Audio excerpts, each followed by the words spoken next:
आज तर माझ्यासोबत अजबच किस्सा झाला मित्रांनो. जशी आपली गाडी नागपूरला भरली की नाही आपल्या गाडीचं काम निघून जातं मित्रांनो. पुण्यामध्ये सकाळ सकाळपासून पाणी चालू होता.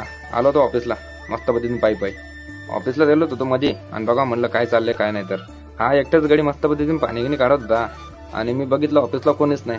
तर चला म्हणलं आपली गाडी चाक मारायची, पण गाडी काय चालू झालीच नाही आपली, कारण की आपली गाडी भरली होती नागपूरसाठी आणि गोंदियासाठी. तर भावानं इथून गाडी काढायच्या वेळेस काही गाडी चालू झाली नाही. भावाला बोललो लाव म्हणलं टोचन, थोडाफार ऍडजस्ट केलंय तर काही झालंच नाही. मग बोलवली भाऊ रस्सी, तर म्हणलं रस्सी घ्यायला जायचं म्हणलं आणि रस्सी लावून ओकेली चालू करून न्यायचं म्हणलं. हा रस्सी तर म्हणतात नाही, रस्ता म्हणावं लागेल. तर हे मोठीवाली रस्सी घेऊन आपण बी आपल्या गाडीपर्यंत आलो. पहिलवानाला दिलंय की लाव म्हणलं आणि चालू करायचा प्रयत्न कर म्हटलं. तर ह्या रस्सीनं बी काही आमचा काही उद्योग झालाच नाही. असं तर बघत होतो तर तुम्हाला बी दिसणार आता. त्या भाऊ चांगलीच रस्सी गिसेल टाईट केला आणि म्हणल्या लागला मला बी ब्लॉक मध्ये घे. आणि गाडीनं तर वेगळाच किस्साच करून टाकला एक प्रकारे. सरळ त्याने तर डायरेक्ट गाडीच खुपसवली ना भावानो. आता हे गाडी काढण्यासाठी दुसरी गाडी बोलवली भावानो. आपली गाडी तर बाजूला लावलीच होती, पण ही गुतली होती ना एक प्रकारे. इंट्रा म्हणल्यावर नाद नाही करायचा. आता इंट्रा जो पण चालवत चालला तर चांगलंच माहित असेल. थोडा किचन न असू द्या, गाडी फसणार म्हणजे फसणार. दुसरी गाडी लावली, लगेच याला टोचन करून बाहेर काढलं होतं मित्रांनो. मग तेवढ्यात आपली बी गाडी आणलीच होती फिटरजवळ आणि फिटरला बोललो कर म्हटलं तू थोडाफार तरी ना कर म्हणलं आपल्या गाडीला नीट.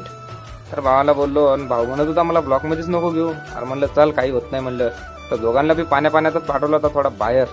गेलो तो सामान घ्यायला गाडीचं आणि हे पहिला मस्त पद्धतीने लागला होता आणि म्हणलं भूक लागली चल म्हणलं बिर्याणी दाबू म्हणलं दोघं भाऊ म्हणलं. आता मस्त पद्धतीने दोघं मस्त पद्धतीने बिर्याणी खाल्ले आणि चला म्हणलं आता इंट्रानी म्हणलं थोडा बाहेर जायचं होतं आणि इंट्रा ती आमची गुंतून होतीच आणि इंट्रानीच निघायचं होतं.